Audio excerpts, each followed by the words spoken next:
Children, we start with the next topic, that is thermal expansion of solids. अब हम इसमें solids का thermal expansion कैसे होता है. थर्मल एक्सपेंशन का मतलब ये होता है when we supply the heat to the solids or the solids are heated, then what happens? It has been found that all the solids expand on heating.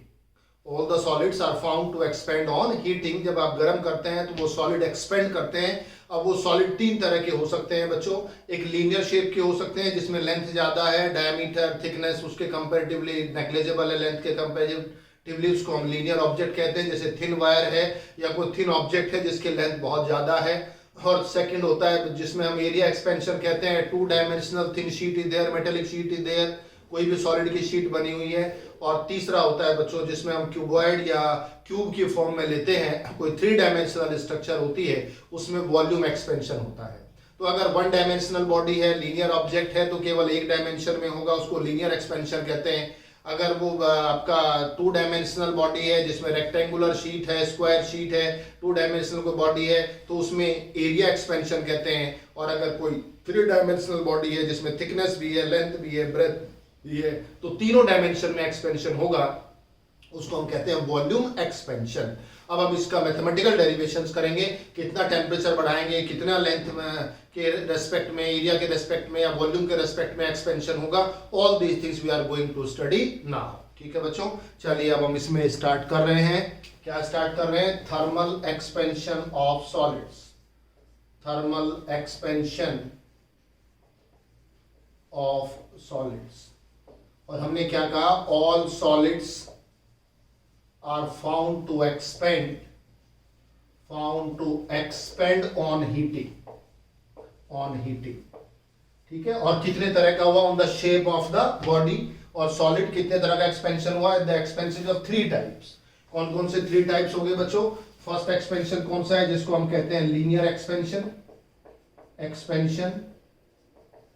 Second is area expansion and third is volume expansion. Linear expansion अब हम एक एक करके discuss करते हैं. ये हमने बताया अगर 1 डायमेंशनल बॉडी है तो लीनियर एक्सपेंशन होगा along the length. 2 dimensional body है तो दोनों डायमेंशन में एक्सपेंशन होगा, तो यानी कि एरिया एक्सपेंशन कहलाएगा. 3 डायमेंशनल बॉडी है तो कैसा कहलाएगा? Volume expansion. तीनों डायमेंशंस में एक्सपेंशन होगा और उसको वॉल्यूम एक्सपेंशन कहेंगे. चलिए 1 बाय 1 स्टडी करते हैं. तो सबसे पहले हम ले रहे हैं कौन से वाला बच्चों? Linear expansion. ठीक है. It is the increase in length of a solid body on heating it.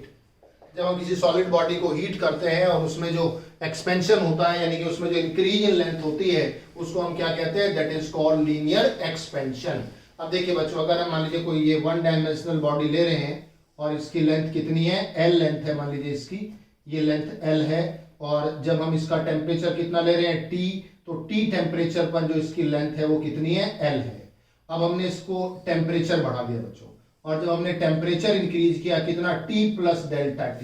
ठीक है. Delta T the rise in temperature. तो इसकी जो लेंथ बनेगी, the length will become L plus delta L. ये लेंथ बन जाएगी. तो इस तरीके से अगर T टेम्परेचर है तो ओरिजिनल लेंथ L है, और जब T plus delta T temperature है तो लेंथ भी इंक्रीज कर जाएगी. कितनी? L plus delta L. तो हमने क्या इमेजिन किया बच्चों? Let L is length of linear body, जिसके 1 डायमेंशनल बॉडी की हम बात कर रहे हैं. ठीक है बच्चों. And delta L is increase इन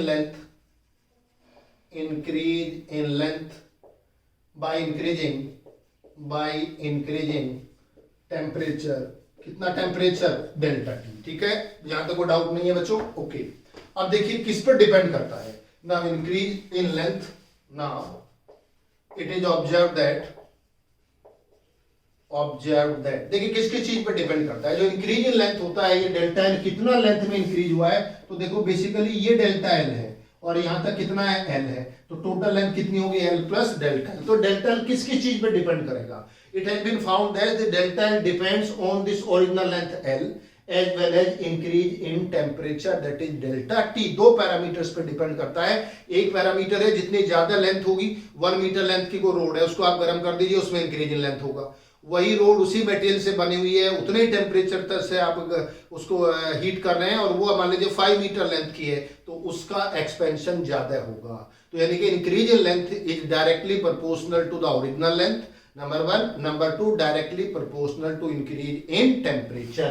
तो क्या ऑब्जर्व करते हैं, the increase in length, the increase in length, first part delta L is directly proportional to L, यानी कि जितनी लेंथ ज्यादा होगी बॉडी की उतना एक्सपेंशन भी ज्यादा होगा। अभी हमने बताया 1 मीटर का सेम टेम्परेचर राइज कीजिए, 2 मीटर लेंथ की लीजिए, 3 मीटर, 5 मीटर, तो सबसे ज्यादा किसमें आता है, 5 मीटर में। तो यानी कि डेल्टा एल किसके प्रोपोर्शनल है, एल के डायरेक्टली प्रोपोर्शनल है। और सेकंड पैरामीटर है delta L is directly proportional to delta T.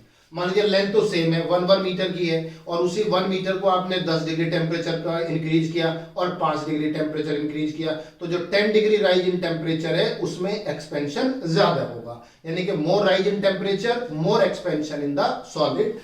ठीक है बच्चों, और यहां से अगर हम इन दोनों को मिला देते हैं और delta L is directly proportional to L delta T, और बच्चों इस डायरेक्टली प्रोपोर्शनल को हम रिमूव करने का तरीका जानते हैं, इक्वल टू से करते हैं और ये साइन कांस्टेंट आता है, this is alpha L delta T. देखिए अल्फा एक प्रोपोर्शनलिटी जैसा ही आपको लगेगा देखने पर, थोड़ा सा डिफरेंट है। This is the sign of proportionality and this is the sign of alpha. Alpha beta gamma theta phi जो आपके ग्रीक लेटर्स होते हैं। तो बच्चों अल्फा क्या है, इसमें अल्फा का नया वैल्यू हमने नया पैरामीटर इंट्रोड्यूस किया है, इसका नाम रख दीजिए, इसे कहते हैं coefficient of linear expansion. Which expansion, linear expansion, coefficient of linear expansion. ये है बच्चों कोफिशिएंट ऑफ लीनियर एक्सपेंशन, और ये डिसाइड करेगा, it's value depends on the different materials, it's value is different for different materials. ये nature of material पे depend करेगा। Iron के लिए अलग होगा, एल्यूमिनियम के लिए डिफरेंट होगा, गोल्ड के लिए डिफरेंट होगा। अदरवाइज अगर ये वैल्यू नहीं आती तो इसका मतलब तो ये था कि कोई भी किसी भी मटेरियल से बनी हुई बॉडी है, सबकी लेंथ अगर सेम है, राइज इन टेम्परेचर सेम है, तो एक्सपेंशन भी सेम होना चाहिए, जबकि ऐसा नहीं है, एक्सपेंशन भी डिफरेंट होता है। तो ये एक मैथमेटिकल पैरामीटर है जिसमें अल्फा की वैल्यू जितनी ज्यादा होगी जिस मटेरियल के लिए, उसका एक्सपेंशन ज्यादा होगा, और जिसमें अल्फा की वैल्यू कम है उसका एक्सपेंशन भी कम होगा। So it has been observed that within the same length, within the same rise of temperature, the expansion is different। अलग अलग मटेरियल में डिफरेंट होता है। जैसे क्लास में जब टीचर पढ़ाते हैं तो सेम पढ़ाते हैं सभी बच्चों को, लेकिन सबका बच्चों का जो बच्चे गेन करते हैं, ग्रेस्प करते हैं, वो सबका अलग अलग होता है। ऐसे ही सेम राइज इन टेम्परेचर है, सेम लेंथ है सब्सटेंस की, तो लेकिन सब में इंक्रीज और इन लेंथ भी कैसा आएगा, डिफरेंट आएगा। तो वो किस पे डिपेंड करेगा, अल्फा पे डिपेंड करेगा। अब जैसे हम कांस्टेंट ऑफ प्रोपोर्शनलिटी लेते हैं और उसका नामकरण करते हैं, हम उसको तुरंत डिफाइन भी करते हैं। कैसे डिफाइन करेंगे, फ्रॉम इक्वेशन 1। फ्रॉम इक्वेशन 1 देखिए क्या करते हैं, फ्रॉम इक्वेशन 1 अल्फा बताइए कितना आ जाएगा, delta L upon L delta T. हमेशा इसको फॉर्मूले से डिफाइन करते हैं और देखिए कितना आसान हो जाएगा। अगर एल को 1 ले लें, डेल्टा टी को 1 ले लें, देन बताओ अल्फा किसके इक्वल आ जाएगा, डेल्टा एल आ जाएगा कि नहीं। तो बताइए अल्फा किसके इक्वल है, डेल्टा एल। डेल्टा एल क्या होता है, increase in length per unit length per unit rise in temperature. तो कैसे डिफाइन करोगे, the coefficient of linear expansion, coefficient of linear expansion इसको अल्फा कह रहे हैं हम, मे बी डिफाइंड एज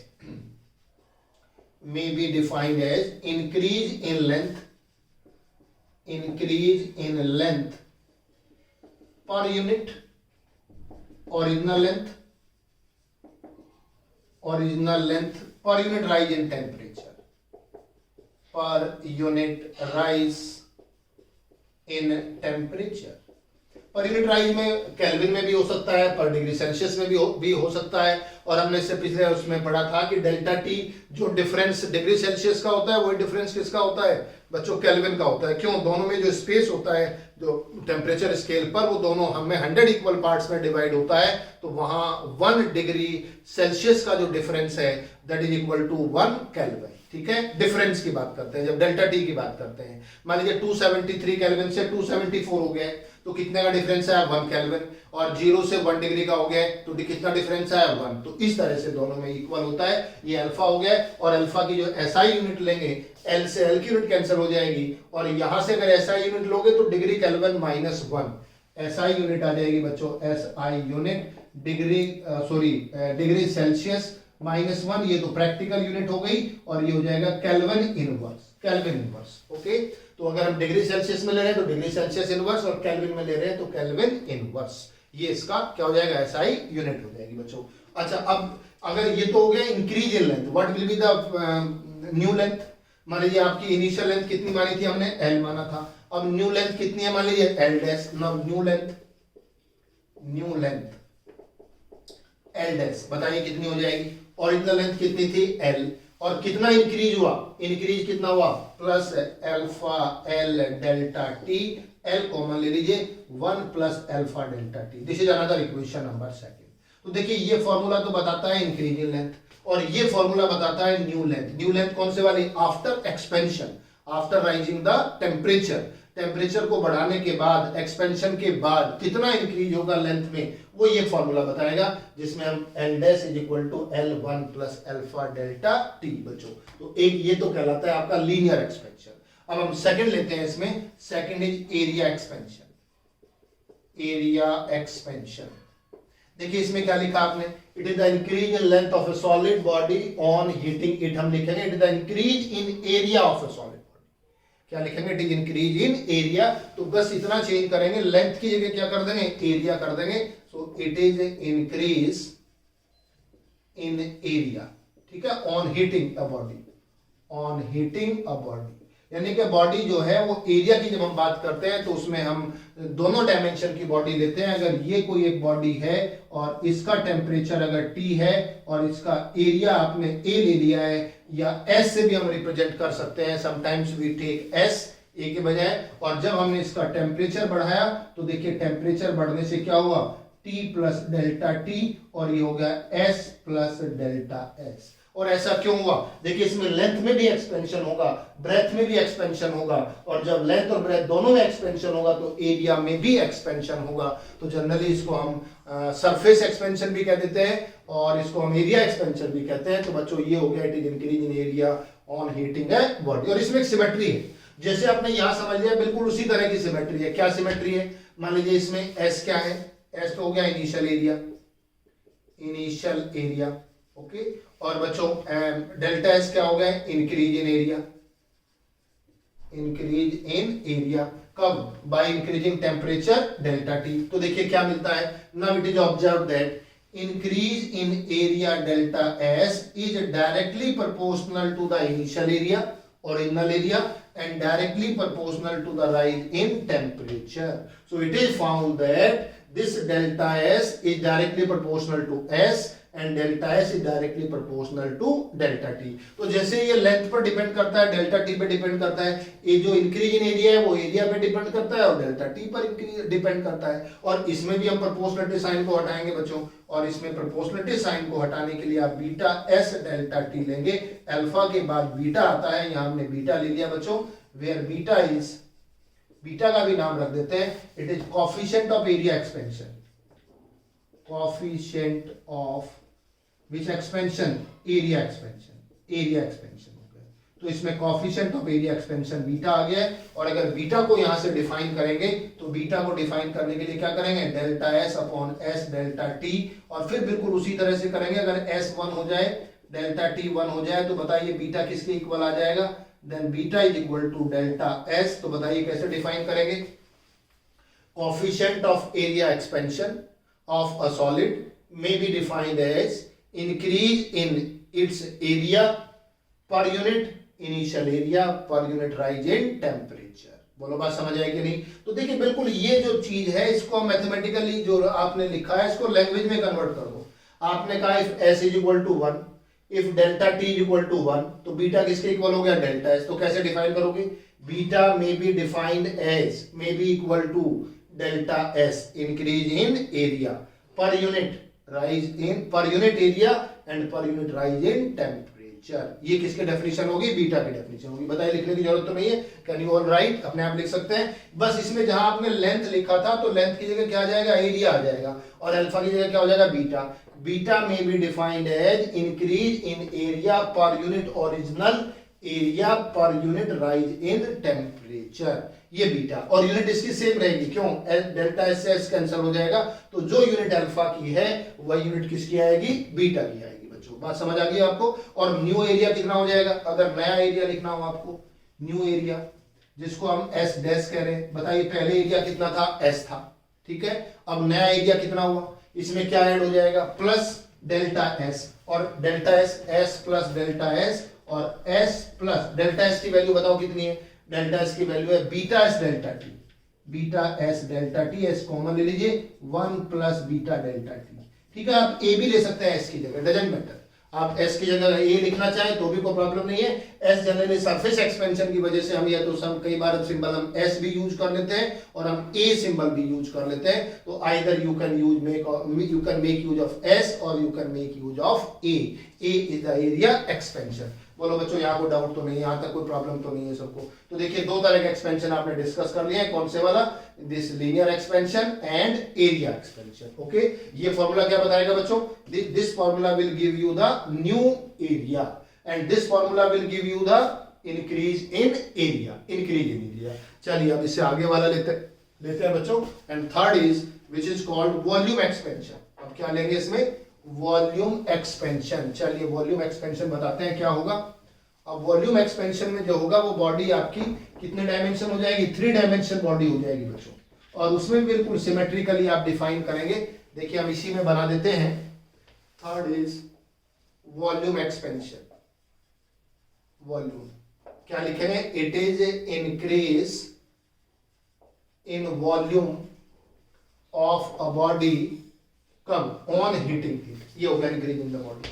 और देखिए इसमें कैसे लेते हैं, अगर ये 3 डायमेंशनल बॉडी है इस तरीके से, ये 3 डायमेंशनल बॉडी हो गई है, और इसमें देखिए यहां भी इंक्रीज होगा, ये भी इंक्रीज होगा, और ये भी इंक्रीज हो जाएगा, और ये इंक्रीज आएगा इस तरह से इसमें। और बच्चों अगर इसमें हम मान लीजिए इनिशियल वॉल्यूम V है और टेम्परेचर कितना है, T है, और जब बाहर का टेम्परेचर आपने T प्लस डेल्टा T किया तो वॉल्यूम भी बढ़ के कितना हो गया, V प्लस डेल्टा V। ऐसा क्यों हुआ, तीनों डायमेंशन में इंक्रीज हुआ, लेंथ भी बढ़ेगी, ब्रेथ भी बढ़ेगी और थिकनेस भी बढ़ेगी, तो यानी कि इसका क्या इंक्रीज करेगा, वॉल्यूम इंक्रीज करेगा। तो इसको हम क्या कहेंगे, that is called volume expansion. अब देखिए हम यहाँ L लेंथ की जगह क्या मान रहे हैं, V, और लेंथ की जगह क्या है बच्चों, इनिशियल वॉल्यूम, ये original volume of the body, और डेल्टा V क्या है, इंक्रीज इन किसमें बच्चों, वॉल्यूम, कब, by increasing its temperature by delta T। जब आपने टेम्परेचर कितना बढ़ाया, डेल्टा T बढ़ाया, तो जैसे ही आपने इसका टेम्परेचर बढ़ाया, ये अंदर वाली बॉडी थी, आपने टेम्परेचर T से T प्लस डेल्टा T किया,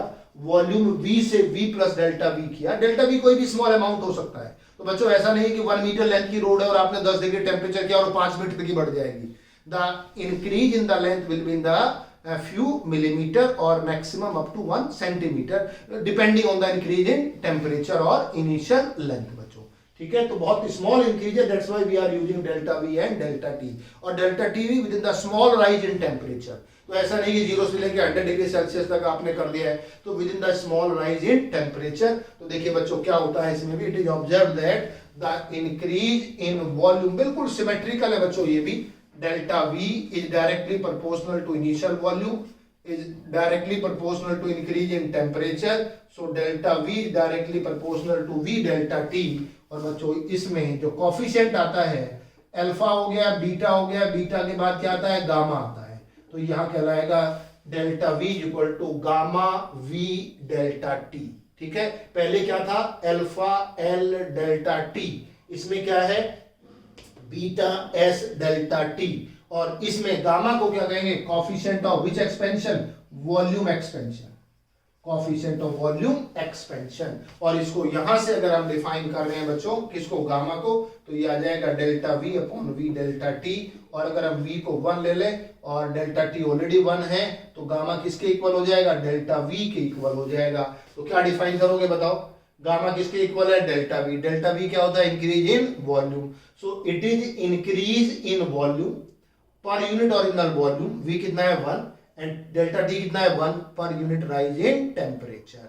सो what is coefficient of volume expansion, it is defined as increase in volume per unit original volume and per unit rise in temperature. तो बच्चों अगर इसमें न्यू वॉल्यूम निकालना हो आपको, अगर न्यू वॉल्यूम का फॉर्मूला बनाना हो, new volume that is V dash is equal to V plus delta V. इतना तो ओरिजिनल वॉल्यूम था और ये क्या हुआ, इंक्रीज हुआ। और अभी हमने इसको क्या कहा, गामा वी डेल्टा टी, और वी कॉमन ले लीजिए, 1 प्लस गामा डेल्टा टी, ये वी डैश हो गया। तो बच्चों ये फॉर्मूला किसके लिए आ गए, फॉर किसके लिए, न्यू वॉल्यूम। बस कुछ नहीं करना है, सेम फॉर्मूले हैं। जिसमें लेंथ में है तो वी की जगह एल आएगा, गामा की जगह क्या आएगा, अल्फा। एरिया में यहाँ क्या आ जाएगा, एस या ए आ जाएगा, A dash is equal to A 1 plus beta delta T, और वॉल्यूम में आ जाएगा V dash is equal to V 1 plus gamma delta T. तो ये तीन तरह का एक्सपेंशन होता है। कॉफिशिएंट ऑफ लीनियर एक्सपेंशन को हमने डिफाइन किया। कॉफिशिएंट हमने किसको डिफाइन किया बच्चों, linear expansion, coefficient of area expansion, and third we have defined coefficient of volume expansion। तो बच्चों अगर वन डायमेंशनल बॉडी है तो किस तरह का एक्सपेंशन हुआ, केवल एक ही डायमेंशन में एक्सपेंशन होगा दूसरी डायमेंशन में भी, लेकिन वो डायमेंशन का जो एक्सपेंशन है ऑलमोस्ट कैसा होगा, नेग्लिजिबल होगा। लेकिन जब हम दो डायमेंशनल में बॉडी ले रहे हैं, जैसे कोई हमने बताया रेक्टेंगुलर शेप की बॉडी है, कोई स्क्वायर शेप की बॉडी है, कोई सर्कुलर शेप की बॉडी है, तो ऐसे केस में जो एक्सपेंशन होता है वो कैसा एक्सपेंशन होता है, एरिया एक्सपेंशन होता है बच्चों।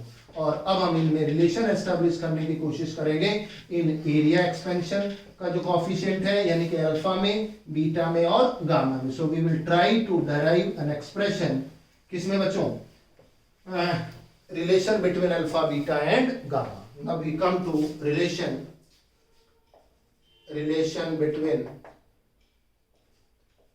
Between alpha beta and gamma. तीनों एक्सपेंशन में रिलेशन निकालते हैं, ठीक है। अच्छा देखिए, हम अगर तीनों है तो हमें कोई ऐसी बॉडी लेनी पड़ेगी जिसमें तीनों एक्सपेंशन हो जाए। अब आपने क्या किया, ये कोई बॉडी ली है तो इसमें 3 डायमेंशन है, लेंथ भी है, एरिया भी है और क्या है, वॉल्यूम भी है। ओके, मान लीजिए लेंथ इसकी एल हो गया, एरिया इसका ए हो गया, या जिसको एस कह सकते हैं, एस भी हो गया बच्चों, और वॉल्यूम कितना हो गया, वी हो गया बच्चों। तो let us consider a cubical body, let us consider a cubical body of length l, ठीक है।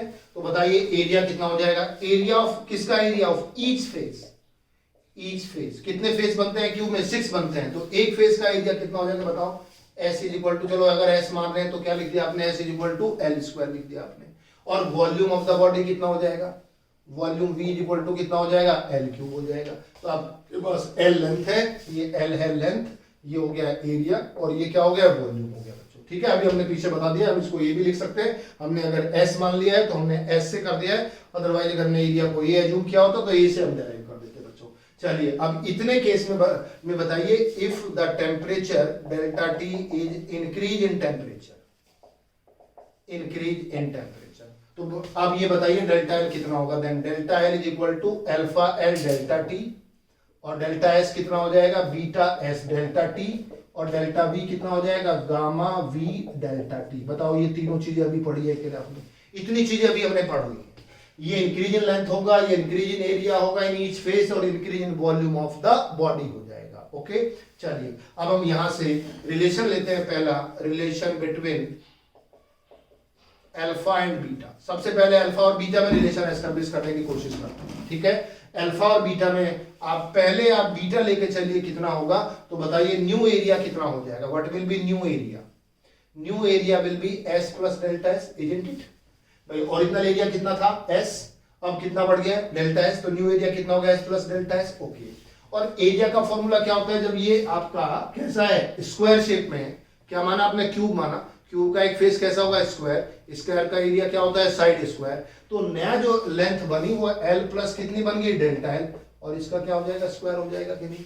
ये लेंथ भी एल प्लस डेल्टा एल, और ये लेंथ भी कितनी इंक्रीज होगी, एल प्लस डेल्टा एल। तो एरिया कितना बनेगा, एल प्लस डेल्टा एल का स्क्वायर बनेगा। और डेल्टा एस और डेल्टा एल की वैल्यू रखना बच्चों, और एस प्लस डेल्टा एस की वैल्यू रख रहे हैं यहां से, beta S delta T is equal to L plus alpha L delta T, और इसका क्या करेंगे, स्क्वायर करेंगे। और यहां से एस कॉमन ले लीजिए, 1 प्लस बीटा डेल्टा टी। अब सॉल्व कर रहे हैं बच्चों, एल कॉमन लोगे तो बाहर आके स्क्वायर होगा इसमें, 1 प्लस अल्फा डेल्टा टी का square, and what about this, cancel हो जाएंगे, why, because S is equal to L square. Okay, अब इसको फर्दर सॉल्व करते हैं हम आगे, 1 plus beta delta T, A square 1 plus B square plus 2ab 2 alpha delta T. और देखिए बच्चों इसमें 1 से 1 कट जाएगा और अगले स्टेप में हम क्या लिख रहे हैं, और beta delta T is equal to 2 alpha delta T और beta is equal to 2 alpha. क्या किया हमने किसमें इस टर्म को नेग्लेक्ट कर दिया, neglecting alpha square delta T square being very very small और बीइंग वेरी स्मॉल। अब ये वेरी स्मॉल कैसे हो गए, देखो बच्चों अल्फा की वैल्यू भी स्मॉल होती है और डेल्टा टी ऑलरेडी स्मॉल है और डेल्टा टी स्मॉल है तो डेल्टा टी का स्क्वायर क्या होगा, और स्मॉल हो जाएगा। So this term will be very small as compare to this term. तो इसके रेस्पेक्ट में ये बहुत स्मॉल होने की वजह से इसको हम नेग्लेक्ट कर सकते हैं, पीछे भी हमने कई जगह ऐसा नेग्लेक्ट किया हुआ है। तो अब आपका 1 भी कैंसिल हो गया है, डेल्टा टी से डेल्टा टी कैंसिल हो गया, तो बीटा किसके इक्वल है, 2 अल्फा के इक्वल आ गया। So beta is equal to 2 alpha और alpha is equal to beta by 2। एक रिलेशन तो ये आ गया बच्चों। अब इसमें दूसरा रिलेशन लेते हैं, relation between alpha and gamma. अभी अल्फा बीटा में लिया, अब किस में लेते हैं, अल्फा और गामा में लेते हैं। चलिए अगर अल्फा और गामा में लेते हैं तो न्यू वॉल्यूम कितना आएगा, what will be new volume, v plus delta we. v कौन सा था, ओरिजिनल वॉल्यूम, डेल्टा v क्या हुआ, इंक्रीज इन वॉल्यूम। बताइए क्या होता है, l प्लस डेल्टा l का क्या होगा, क्यूब होगा, क्योंकि क्यूबिकल बॉडी है, क्यूबिकल बॉडी है तो डायमेंशन कितनी है, लेंथ है, तो लेंथ का कितना हो जाएगा, क्यूब हो जाएगा, ये वॉल्यूम बना। और इसमें v प्लस डेल्टा v की वैल्यू रखते हैं, v plus gamma v delta t plus l plus alpha l delta t का क्या किया, क्यूब यहां से रख दिया आपने। चलिए इसमें से v कॉमन ले लीजिए, 1 प्लस गामा डेल्टा t, यहां से l कॉमन ले लीजिए तो कितना आएगा, l क्यूब आ जाएगा, l कॉमन आएगा पावर 3 है, 1 प्लस अल्फा डेल्टा t की पावर 3 और v से ये कैंसिल हो जाएगा because v is equal to l cube. और यहां से आएगा बच्चों, और 1 plus gamma delta t is equal to, बताओ कितना आएगा, a plus b whole cube ले रहे हैं, a cube plus b cube कितना आएगा बच्चों, 1 plus alpha cube delta t cube, a cube plus b cube plus 2 क्या आएगा बच्चों प्लस 3 अल्फा स्क्वायर बीटा, अच्छा यहाँ आएगा प्लस 3, ये सॉल्व कर लीजिए, अल्फा डेल्टा t और इसमें आपका बच्चों बाकी टर्म इसमें नेग्लेक्ट हो जाएंगी, ये तो आपका सेकंड टर्म हो गया। और इसमें अगर दूसरे वाले टर्म लेंगे तो वो आएगा आपका 3 alpha square delta T square, ये वाली टर्म बनेगी बच्चों, ठीक है। a plus B whole cube का फॉर्मूला हमने लगा दिया इसमें, इस फॉर्मूले से ये रिजल्ट आपका आया। और अगर ये रिजल्ट आया तो देखिए इसमें 1 से क्या कट जाएगा, 1 कैंसिल हो जाएगा और ये टर्म भी स्मॉल है, नेग्लेक्ट कर देंगे, ये टर्म भी स्मॉल है, नेग्लेक्ट कर देंगे, क्या बचेगा आपके पास, ये बचेगा और ये बचेगा। So gamma delta T is equal to 3 alpha delta T और गामा इज इक्वल टू कितना होता है, 3 अल्फा होता है। तो जिन बच्चों को a cube plus b cube, a plus B whole cube का फॉर्मूला नहीं आता है तो वो क्या कर सकते हैं, a cube plus b cube plus 3a square b plus 3ab square, वो क्या कर सकते हैं बच्चों, a plus B whole square करके फिर a प्लस b से मल्टीप्लाई करके भी सॉल्व कर सकते हैं, तब भी आपका यही आंसर आएगा। तो इस तरीके से गामा का रिलेशन क्या आएगा, 3 अल्फा और बीटा का रिलेशन कितना है, 2 अल्फा है। अब अल्फा बीटा गामा का रिलेशन बताओ, बताइए कितना हो जाएगा, यहां से लेते हैं, बोलो बच्चों अल्फा कितना हो गया, alpha is equal to beta upon 2 और यहां से अल्फा कितना हो जाएगा, alpha is equal to gamma upon 3 is equal to gamma upon 3, ये रिलेशन हो गया बच्चों, ये रिलेशन हो गया। और हम इसको ये भी कह सकते हैं alpha is to beta is to gamma is equal to 1 is to 2 is to 3। ये कौन सा रिलेशन है, रिलेशन बिटवीन किस किस के बीच में, अल्फा बीटा एंड गामा, तीनों के बीच का रिलेशन है। पहला अल्फा बीटा का था, फिर अल्फा गामा का था, अब हमने अल्फा बीटा गामा इन दोनों से ही निकाल दिया, तीसरा आपको डेराइव करने की जरूरत ही नहीं पड़ेगी, डायरेक्ट यहां से फाइंड कर सकते हैं alpha upon 1 beta upon 2 is equal to gamma upon 3। और अगर इसको हम डिनोमिनेटर ये हटाना चाहते हैं तो क्या करें, 6 से मल्टीप्लाई कर दो। देखो अगर 6 से मल्टीप्लाई करोगे तो क्या आएगा, 6 alpha 3 beta is equal to 2 gamma. ये रिलेशन भी हो सकता है, आप ये भी लिख सकते हैं, ये भी लिख सकते हैं और ये भी लिख सकते हैं, तीनों ठीक है बच्चों, ठीक है। क्या किया इसमें, इसमें डिफरेंस क्या है, देखिए जब आप इक्वल टू लेते हैं तो पूरी इक्वेशन को आप किसी भी एक नंबर से या किसी भी एक फिजिकल क्वांटिटी से आप मल्टीप्लाई कर सकते हो, डिवाइड कर सकते हैं दोनों साइड। तो यहाँ हमने डिनोमिनेटर हटाने के लिए 2 इंटू 3 6 से मल्टीप्लाई किया तो फिर ये आ जाएगा 6 अल्फा और जब 6 से मल्टीप्लाई करेंगे तो 3 बीटा और ये कितना आएगा 2 गामा। ये लिख लीजिए तब भी वही बात है, ऐसा लिख लीजिए तब भी same, again we have the same thing. और अगर ऐसा लिखते हैं तब भी आपका रिप्रेजेंटेशन सेम होगा। तो this is the example of relation between alpha beta and gamma. तो अल्फा बीटा गामा में क्या रिलेशन होगा, पहले हमने एक्सपेंशन का मीनिंग पढ़ा क्या होता है, फिर हमने तीनों तरह के एक्सपेंशन को स्टडी किया, तीनों के फॉर्मूले बनाए, और अब हमने तीनों के कोएफिशिएंट में क्या एस्टैब्लिश कर दिया, रिलेशन भी एस्टैब्लिश कर दिया। और देखिए डेली लाइफ में इसके एग्जांपल्स कहाँ आते हैं, बहुत सारे एग्जांपल्स हैं। आपने कभी देखा है, रेलवे लाइन को देखा है, रेलवे लाइन में जो आयरन की पटरियां होती हैं, जो रेल्स होती है पटरियां, आप जब दो लाइन कहीं से कनेक्ट होती हैं तो बीच में थोड़ा गैप छोड़ा जाता है, गैप रखा जाता है। तो अगर दो लाइन्स हैं इस तरह से, एक लाइन ये और दूसरी लाइन ये है, तो बिल्कुल ऐसे मिला के नहीं रखते, थोड़ा गैप करते हैं। गैप का मतलब ये होता है कि जब समर होता है तो समर में क्या होता है, ये भी एक्सपेंड करेगा, ये भी एक्सपेंड करेगा, तो बीच का जो थोड़ा गैप है, ये गैप क्या इसमें कवर हो जाएगा, और विंटर में ये गैप बढ़ जाएगा। तो समर में गैप कम हो जाता है, विंटर में गैप बढ़ जाता है, ठीक है। और अगर ये मिला के रख देंगे तो क्या होगा, जब ये एक्सपेंड करेगा तो बीच में से क्या करेगा, फोर्स एग्जर्ट करेगा, फोर्स एग्जर्ट क्या करेगा, तो बेंड कर देगा ये। तो हमेशा रेलवे की जितनी भी रेल्स होती हैं, जो पटरियां बनती हैं, वो आयरन से बनी होती हैं, और किन्हीं भी टू रेल्स के जो पीसेज होते हैं, लॉन्ग पीसेज, उनके बीच में क्या करते हैं, बीच में थोड़ा गैप रखा जाता है। ऐसे ही आपने कभी, अब तो थोड़ा कम हो गया, पहले आपने ओल्डन टाइम में देखा होगा, जो बुलक कार्ट्स होती हैं, तो बुलक कार्ट्स के ऊपर जो कार्ट जो व्हील होता है वो वुडन होता है, और वुड के ऊपर क्या होता है, एक रिम होता है, आयरन का रिम। और आपने देखा होगा कि जो रिम का डायमीटर है वो जो व्हील है वुडन व्हील से, उसके डायमीटर से कम होता है। तो उसे क्या करते हैं, पहले उसका जो आयरन का व्हील होता है, वो रिंग होता है एक बड़े वाला, उसको किसके करते हैं, उसको गर्म कर लेते हैं, उसको हीट सप्लाई करते हैं, तो वो क्या करता है, एक्सपेंड कर जाता है। और जब एक्सपेंड कर जाता है तो उसके अंदर क्या रख देते हैं, फिर वुडन जो व्हील है वो रख देते हैं। और उसके बाद क्या होता है, फिर वो जैसे उसका टेम्परेचर कम होगा तो क्या करेगा, फिर वो अपनी ओरिजिनल जो शेप है वो लेगा, यानी कि कॉन्ट्रैक्ट कर जाएगा, और इस तरह से वो वुडन व्हील को अच्छी तरह से क्या करेगा, कवर कर सकता है बच्चों। तो ये भी एग्जाम्पल है, किसका एग्जाम्पल है बच्चों, of thermal expansion. Thermal expansion का ये एग्जाम्पल होता है। तो ऐसे ही बहुत सारे एग्जाम्पल, जितनी मशीनरी होती हैं उन सब में भी ये ध्यान रखा जाता है एक्सपेंशन का। तो बच्चों ये आपके कुछ एग्जाम्पल्स हैं, एप्लीकेशंस हैं of this thermal expansion of solids बच्चों। तो ये सॉलिड का एक्सपेंशन हमने पूरा कर दिया है। हम नेक्स्ट टर्म पे एक्सपेंशन लेंगे of liquids as well as gases, but will discuss it on next.